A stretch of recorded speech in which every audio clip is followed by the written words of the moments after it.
আমি কোনো নেতা নই, আমি সাধারণ কর্মী। আর আমি এমন একটা পরিবারের সাথে সংযুক্ত যার উদ্দেশ্যই হচ্ছে জনগণের সেবা করা। আমার শ্বশুর, আমি এমন একটা পরিবারের পুত্রবধূ যিনি 96-এ সংসদ সদস্য ছিলেন, 4বার মেয়র ছিলেন, উপজেলা চেয়ারম্যান ছিলেন এবং তার মৃত্যুর পরে আমার স্বামী বাংলাদেশের 25 জন মেয়রের মধ্যে একজন ছিলেন।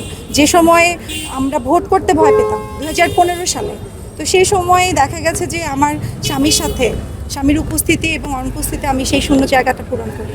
আমি দলের স্বার্থে কাজ করি এবং কর্মীদেরকে উজ্জীবিত করি। আমরা আসলে রংপুর বিভাগ থেকে দিনাজপুর, লালমনিরহাট, নীলফামারী জেলা তিনটা জেলার একসাথেই আমাদেরকে প্রশ্ন করা হয়েছে।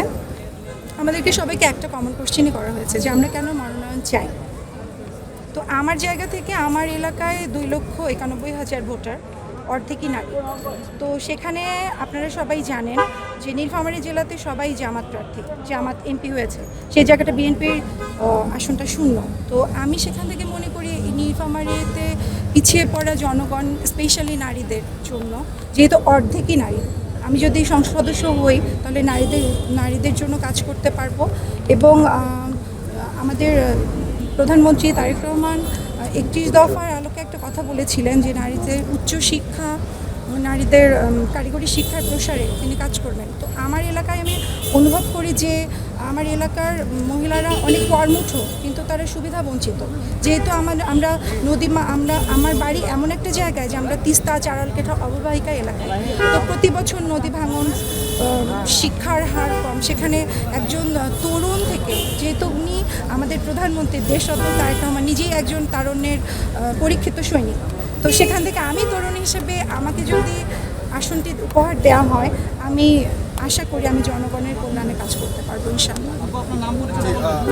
আমি ইফাত আরা জান্নাত ঈশা, নীলফামারী 3, জলঢাকা উপজেলা। জি, একটা কোশ্চেন ছিল, নারী প্রার্থী হিসেবে কোনো বাধার সম্মুখীন হতে হচ্ছে কিনা? বিএনপি তো একটা অনেক বড় দল, বহুমুখী দল। অনেক দিন পরে আমরা এই সুষ্ঠু নির্বাচনের সুযোগ পেয়েছি, তো সেক্ষেত্রে তো চ্যালেঞ্জ থাকবে, সেটা মোকাবেলা করতেই আসলে এটাই বড় চ্যালেঞ্জ। ঠিক আছে, ধন্যবাদ। আসলে ইন্টারভিউ বোর্ডে কারা ছিল, আসলে প্রশ্ন কারা করেছিল? বোর্ডে সবাই ছিল, যারা স্থায়ী কমিটির মেম্বার, ইসলাম খান, মির্জা ফখরুল ইসলাম স্যার, সবাই ছিল।